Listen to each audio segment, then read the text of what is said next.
When it comes to your retirement, do you want to have the same old plan everyone else has? Of course not. You're unique and have your own goals and dreams. Don't be treated just like a number. This is your retirement. So it's time to think differently. And you're in luck because you've found the Retire Your Way podcast with ILG Financial. At ILG Financial, you won't find generic, run-of-the-mill plans containing the same old cookie-cutter solutions. Dave Chase and the ILG Financial team focus on building one retirement at a time using their Think Differently philosophy. And that means your own comprehensive plan with customized solutions built to achieve just one goal, yours. So put on your Think Differently hats and get ready to take back control of your retirement today and for all the tomorrows to come. ILG Financial's Retire Your Way podcast was created just for you, and it's starting right now. Welcome to the Retire Your Way podcast. Income, legacy, growth, it's all right here at ILG Financial. And it's about helping you plan for retirement your way so you can achieve your financial goals. Call ILG Financial at 540-720-5656 or go online to ilgfinancial.com to learn more. In this episode of Retire Your Way with ILG Financial, we have both Dave Lopez and Chase Lopez to discuss the current AI phenomenon and the idea of an AI market bubble. They're going to dive into the history of market bubbles, the traits to look for, and where we are now. I'm Ron Stutz. Good day to you, and hello to Dave and Chase. How are you guys doing? We are doing great. It's fun to be together, all three of us on the podcast. It's usually Ron, me and you, or you and Chase, so I really like the chance with us together to do it. So all three of us, three heads are better than two sometimes. Yeah, what do they say? The gang's getting back together. Yeah, exactly. Well, I'm looking forward to hearing what you guys have to say today about AI. Yeah, it's interesting. I'm glad you said it that way because we're going to give you a little twisty turn here. Because as we were preparing for the podcast and talking about the AI bubble, and we may have another podcast when we're really digging in deep, but the more Chase and I were preparing for it, the more we kept talking about, is that really the question that people even care about? Right. And so we started digging into, Ron, this idea of what's the real question here? And I would suggest the real question that people are asking is, and it's always the same, whether it's an AI bubble or pick any of the other bubbles over the last 80 years, it's, should I get out? Right? And what to do. How can I time the market? What should I do? Should I get out? Should I stay in? If I stay in, what do I do?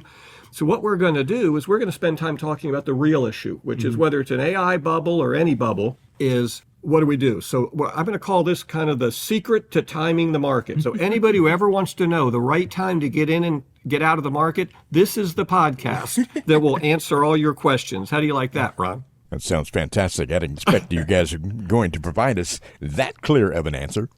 Yeah, well, let's dig into it because it's going to take a lot of data. As always, you know, our system is that we make recommendations based on facts and data as opposed to just hunches. So you're going to hear a lot of data points today. So buckle in, and if you've got a pencil and you're listening, you know, you can make some notes. And if you don't get them all, you can reach back out to the office and we can get you the pertinent data. But let's jump right into it. And what I want to start with this idea of timing the market, which is a very relevant as we're recording this. We're at all-time highs in the market.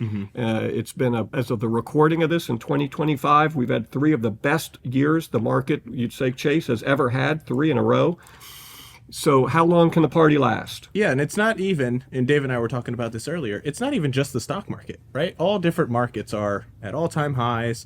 You know, I think I heard someone on the news say it's the everything rally, meaning everything's going up. So I think, to your point, this not a better time to be talking about this than now. It is. So the real question is, if I get out, I'm going to temporarily put it in something like cash, and we'll address that. But the real risk is if you move out of the market and you're sitting in the cash, the reality is you could miss up on another year of 20% gains. Yeah, and oftentimes people will use the phrase like, and Dave, we've heard this, right? I'll just wait for the dust to settle, or I'll wait for things to settle down, right?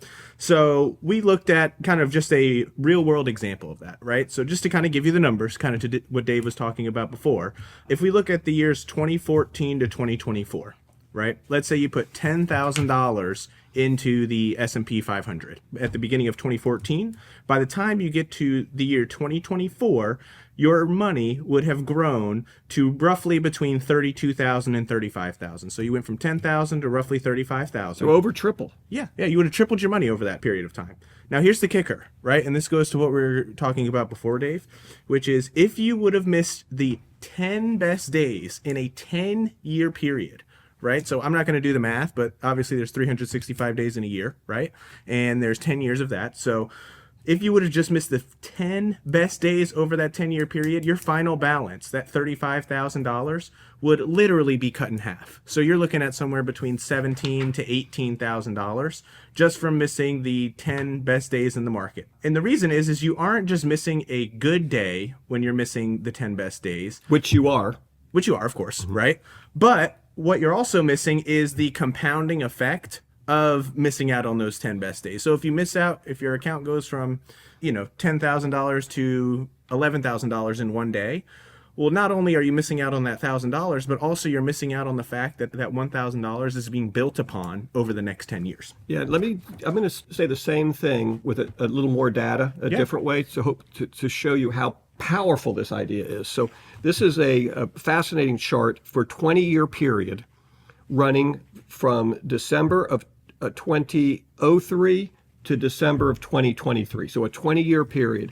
Ron, if you had gone into the S&P December of 2003, wow, that's hard to say, 2003, and despite everything going on with your family, Ron, the world, panicking or staying calm, you somehow left that money untouched in the market for the entire 20 years. Your money would have grown to a point that you would have been equal to an average rate of return of 9.69% a year every year for 20 years. Pretty good, right? Yeah, I'd say so. Yeah, I will tell you, for folks listening, if you're wondering, that'd be a great return. That would be the ideal, to average 9.69% a year. Great return. Mm-hmm.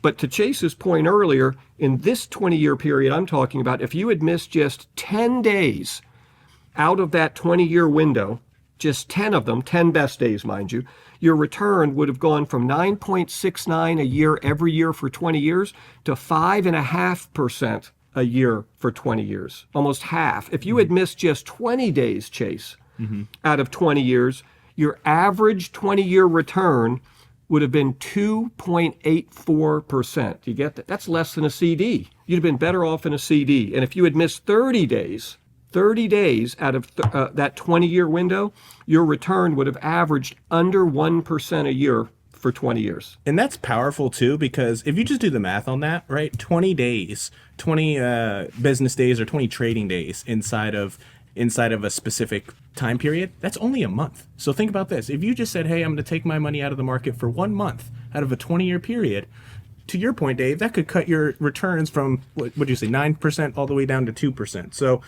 I would argue, think about this. The argument is, I don't even want to be in the market for 20 years. I just want to be in the market for those 30 days. Right. So the question then becomes, well, can we pick those 30 days? Now, Exactly. when we talk about timing the market, what you see, I hope you see from what we've just shared with you, is that not only do you have to be good at timing, you have to be good at timing to the day. You've got to make sure, Ron, over the next 20 years, that you hit these specific 30 days. And if you don't, your return is going to be under 1% possibly versus your neighbor who's getting 9.6. We call this the timing trap. And what it means in general is that if you're someone who's trying to time the market, you have to time the market perfectly, not one, Ron, but 2 times.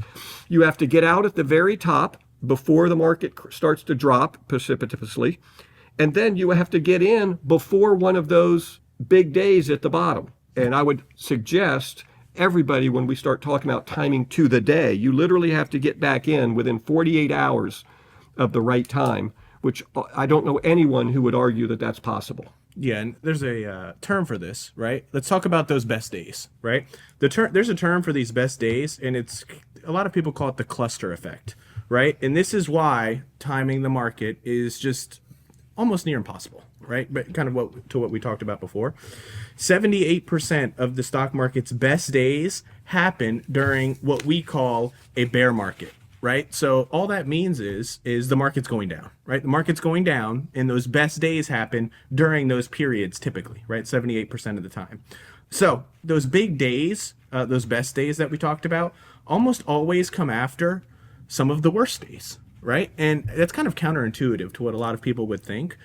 But if we use 2020 as an example, we saw that was when the COVID stuff was going on, right? March of 2020, the market was down 30%, right? In a very, very short period of time. Everyone was panicking, right? If you read the news, then, it was chaos, right? Nobody knew what kind of the next day would even kind of happen. No sane market timer would have bought the market on March 23rd. Everyone was terrified, right? But on March 24th, right, in the midst of all of that chaos with the COVID stuff, the market was up 9.38% in one day. So you would have had to know that March 24th was going to be that one day. And again, to your point, Dave, it's almost impossible to fathom. It is. And that March 2020 date is not an anomaly, to your point. In fact, over the last 20 years in the S&P, if I pick the top 10 days, every one of them, Chase, in this particular instance, you had said 78% of the time it's after a down market. In the last 20 years, every single one of the 10 best days in the last 20 years happened right after a period where the market was down a minimum of 18% and as much as 48.6%.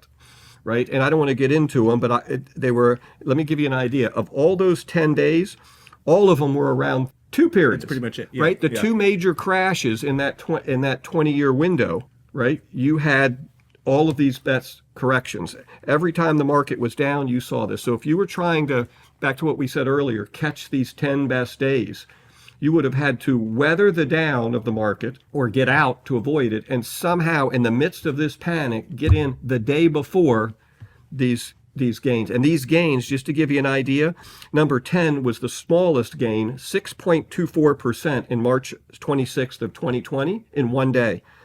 The one above that, 7%, March 23rd of 2009. And we keep going up to the top five are all 9.29% or better, up to 11.58% in one day. And that chase was on October 13th, 2008. And to your point earlier, that's in the midst of the panic of 2008. If you were trying to time the market, the rationale to time the market would have been impossible, really. I would suggest that somehow you would have decided on October 12th to get back into the market. Yeah, and I think a good illustration of what we just talked about, Dave, is we talked initially about how, and we hear this from clients all the time, right, is I'm just going to wait for the dust to settle, right? That's a very common phrase that we hear, right? And so just to kind of drill down on those numbers just a little bit more, I was just looking at this as you were talking, Dave, and March 26th of 2020, March 24th of 2020, and March 13th of 2020. So that's 3 trading days within a week, almost, basically, right? So had you just said, everything is going crazy with COVID, I'm just going to step out of the market for 1 week, you would have missed 3 of the best 10 days in the past 20 years. Yeah, and that's 9.3, 9.2, and 6.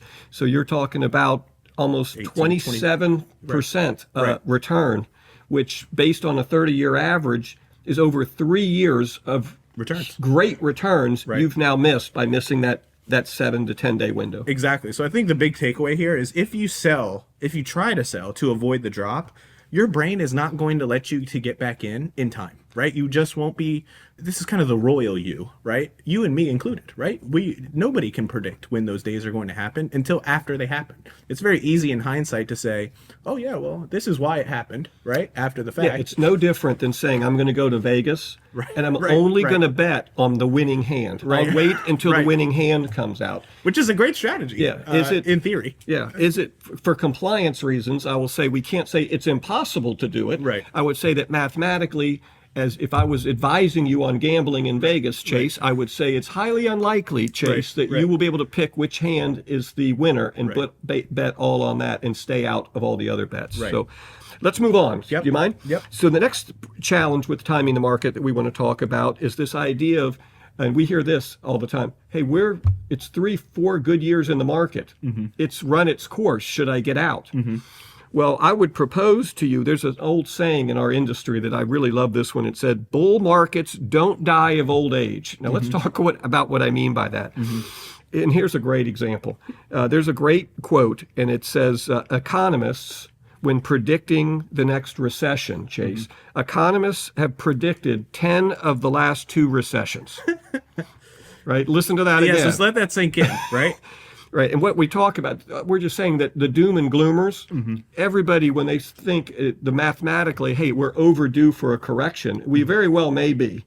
But 2 out of 10 times, It's actually happened. does it actually happen? And then you just forget. And sooner or later, they are right. And they're like, see, I told you so. Well, like, yeah, but you've been saying that for 4 years. We would have missed 4 years of returns. Here's another one. Alan Greenspan, who used to run the Fed back in the day, in the 90s, right? In 96, we were going through a bubble in the market. And Alan Greenspan famously said, how do we know when irrational exuberance, and he made that phrase famous, irrational exuberance, how do we know when irrational exuberance has unduly escalated asset values, which then become subject to unexpected and prolonged corrections? Now, that's typical Fed speak, which most people are like, what did he just say? Well, what he just said was, how do we know when we're in a bubble, right? When people are emotionally pumping the market up, not based on fact and data, and the result will be an even bigger crash. Did you think I articulated that gibberish? Right? Oh, yeah. So that's what he said. But what happened is, and a lot of people forget this, he was right? We were in a bubble, but it took 3 more years of up before the market finally corrected. So if you had listened to what he said in December of 96 and got out, you'd have missed 3 of the best years in the market before the correction. So the takeaway is that even if we are in bubbles, they can inflate much longer than rational investors think possible. And the data suggests that happens time and time again. Think of it like a pendulum swinging, right? It goes up a little further than you think. And yes, it does come back down, but you'll miss some of the best years in the market. Yeah, and I think just to kind of put a bow on that, Dave, there are countless articles. Now, we're far removed from it, so it's hard to remember these things, right? But there were countless articles after 2009, right, when the market came back to basically where it was in 2012, 2013, 2015 time period. People were saying it was inevitable, right? We had gotten back to where it was in 2009. It was inevitable that the market was going to crash. We're now sitting here, 10, 15 years later, right? And this bull market is still continuing, right? So had you gotten out then, right, then you would have missed out on the extra 3, 5, 7 years of this bull run. And even if we did have a 20% crash, right, which happens, even if we did have a 20% crash, you would still be higher had you weathered those ups and those downs than we would have been had you just moved to cash, right? Yeah, participating in those 3 good years, even right now, right? Participating from 2022 to 2025, which there were people saying we were in a bubble back then, right? And you'd miss these 3 great years. Then even if the correction did happen in 2026, the gains you had over the last 3 years would have probably just about covered it. And you'd have been even as if you had gotten out, or maybe better than if you had gotten out in cash in 2022, missed these 3 years, and also missed the correction. Yeah, and I think just one more thing on that one, Dave, is this discussion today is not to say we are or we're not in a bubble, right? That is for other people to kind of decide. Really and truly, right, to kind of your point, is even if we are in a bubble, right, you shouldn't necessarily make these market timing decisions based on that. Yeah, you said it perfectly. It's not that are we or not. What we're proposing here is the data suggests it's irrelevant if we're in a bubble for what our clients are trying to achieve here, which is growing their money using the stock market based on the nature of how the stock market performs. It's irrelevant because otherwise you'd have to be able to time it. Right? And to that point, here's another point on that. And we touched on this at the very beginning. If we do get out of the market, then the inference is always, well, for safety, I'm going to go to cash. Right? So if you go to cash, it creates another problem. And we call this the hidden rot of cash and inflation. And this is, it's insidious, Chase, because it happens behind the scenes. You don't even notice it. You have this false assurance that I put $400,000 in cash. It's still there. Thank goodness I saved myself. You did not save yourself. And let me tell you what I mean. We call this the treadmill. So you move to cash. Inflation is 3 to 4% for the next 3 years. You're sitting in cash for 3 to 4 years. You're literally losing 3 to 4% of your buying power. You still have 400,000, Right. but it buys 3 to 4% a year. That's about 12% less than it bought the day you put it in cash. Yep. Even if you're making 1 to 2% in the bank, Right. right? Now you might say, well, now I'm making 3 to 4. No, you're not, because you owe taxes on that interest. Right. Right. And after taxes, you're lucky to make, even at 3 to 4% interest, you're lucky to make 1 to 2%. percent So you're making 1 to 2, you're losing 3 to 4, you're losing money in the bank. And the longer you're in, the more money that you're losing in the form of buying power. Yep. Yep. And we've talked about this before, right? You're introducing another decision into the kind of your decision making, for lack of a better term, decision making matrix, right?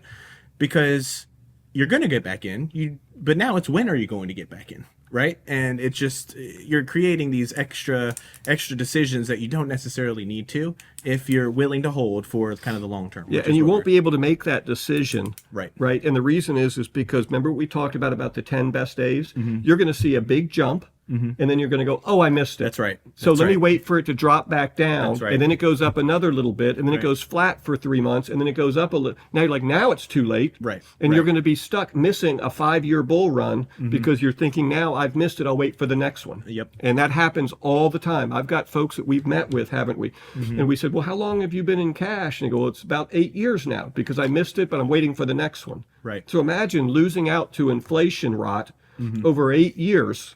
You realize it's got its own risk. Well, and you to that point, not only did you miss out on that, but you missed out on 8 of the best years that the market has seen, right? Yeah. So in summary, right, I think kind of the takeaway today is it's very difficult, almost impossible, right, to time the market by the day. It's even difficult to time it by the year. Right. And we kind of walked through that. So really your solution is you want to build out a portfolio, build out a plan that you can stomach and that you've walked through with your financial professional or whoever's helping you out. If you're doing it yourself, you've walked through it with yourself, that you can stomach these down days, knowing that the big picture or the long term, you are going to be in the green. We've talked about a lot of the tough stuff. Let's give you the great news, right? Yes. And again, remember, we can't predict the future, right? So this is no prediction on the future. But we can make suggestions based on years of past data, which is the best I think we've got to work with, right? Whether you're doing anything, but specifically what we're talking about is the market. So here's the good news. We call this the 5-year rule, and we talk about this with all of our clients, which is any money you have in the market, you want to be willing and able to let it sit there for at least 60 months, 5 years, to recover. And here's why we say this. We can go back over the market's past corrections over the years. And if you had let your money sit, Chase, for 5 years, almost every time you would have recovered the losses and been up. And I'm going to give you a couple specific examples, if you don't mind. Here's 5 of the biggest bear markets in the last 50 years. 1973 to 74, bear market. The market dropped about 42% from peak to trough. That is frightening, isn't it? Oh, yeah. If you had stayed in the market and listened to Chase's advice, right, within 1 year, you'd have been not only recovered, you'd have been up 38%. If you had waited 60 months, 5 years, you'd have been up 117%. So you'd have doubled, not only recovered, but doubled your money. Yep. 1987, roughly 10 years later, right? The bear market. Remember, Black Monday was 1987. The market dropped 29, almost 30%. Right? In a very quick amount of time. Top to bottom. Incredibly painful to watch. If you had waited just 1 year, Chase, and not panicked, not only would you have recovered, you'd have been up 23%. If you had waited 60 months, you'd have been up 122%, over doubled your money. 2000 to 2002, dot-com bubble burst, 47% drop. By the way, these are S&P. You'd be different with other indexes.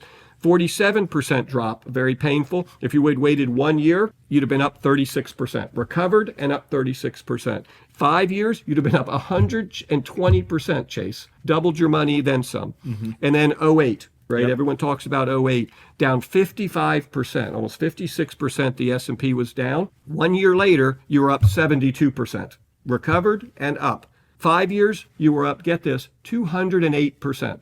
Triple your money. the COVID, I don't have the 2005 on this chart. 2025. Yeah, but it was down 33% in a matter of months. Yep. Within 1 year, you had recovered and were up 77%. So people ask me all the time, they go, hey, I know a guy who's a professional advisor. I hear they don't seem to panic.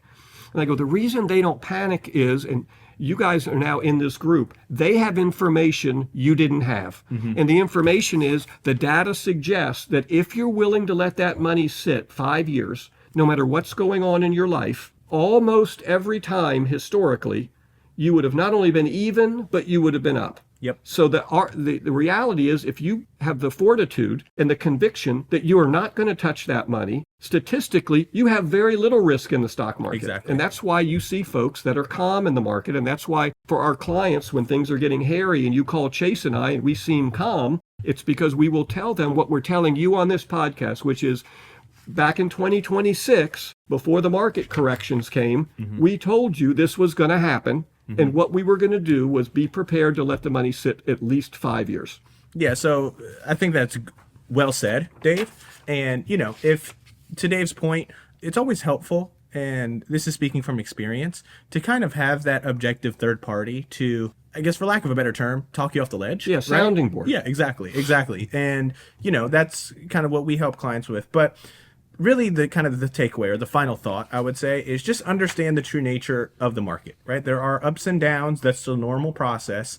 If you accept this fact and you build out a strategy where you can insulate yourself from making these bad decisions, that'll give you the best chance to profit even in these normal movements with the market over time. Yeah, that's a great way to say it. And again, I would strongly suggest you get somebody on your team to hold you accountable. Like you said, a third party who it's not their money, so they can be very logical, right, with their sounding board for you. And that's why folks often that have an advisor, they're able to, over time, to have better results. And the reason is, it's not some magic investment. It's just having somebody, a voice of reason in there who not emotionally tied to your money, to talk about these facts so you don't hit the trigger and hit sell, and 2 days later the market's up 11%. That's Exactly. really all it's about. Yep. Right? But that's huge over time, and it really resonates at huge upside if you have somebody. So if you don't have someone like that can hold you accountable, this is probably my biggest takeaway from the call today is look for someone you trust, that you can say, I'm going to, just like if you were trying to lose weight or something, I want someone holding me accountable to these principles in the market, and it will pay, I believe, huge dividends over the next 10 to 20 years of your life. And I wish you the best with that endeavor. Agreed. So there you go, Ron. We solved all of the world's problems. Yeah, thank you so much. And I want you both to know that I am operating with a great deal of rational exuberance after hearing Great.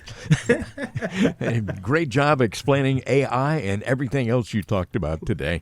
And thank you so much. You're one step closer now to learning what a customized retirement strategy can do for you. And income, legacy, growth, it's all right here at ILG Financial. It's about helping you plan for retirement your way so you can achieve your financial goals. Call ILG Financial at 540-720-5656. Or, as always, you can go online to ilgfinancial.com to learn more. I'm Rod Stutz. Thank you so much to Dave Lopez and Chase Lopez today of ILG Financial. Until next time, thank you very much for listening to the Retire Your Way podcast.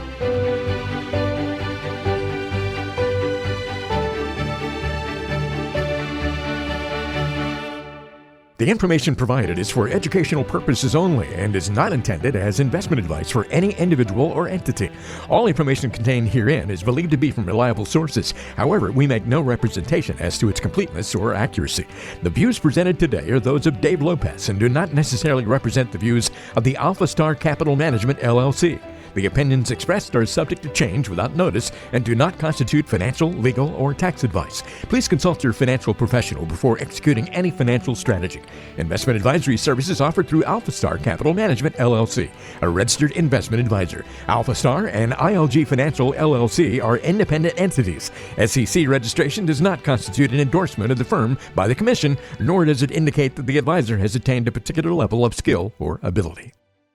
Hey, Chase Lopez here. Thanks for listening to Retire Your Way with ILG Financial, our podcast. Make sure you head to our YouTube channel as well to check out our video series, Retire Your Way with ILG Financial. Also, don't forget to subscribe and like our videos there so you can be alerted for any future videos. Talk to you soon.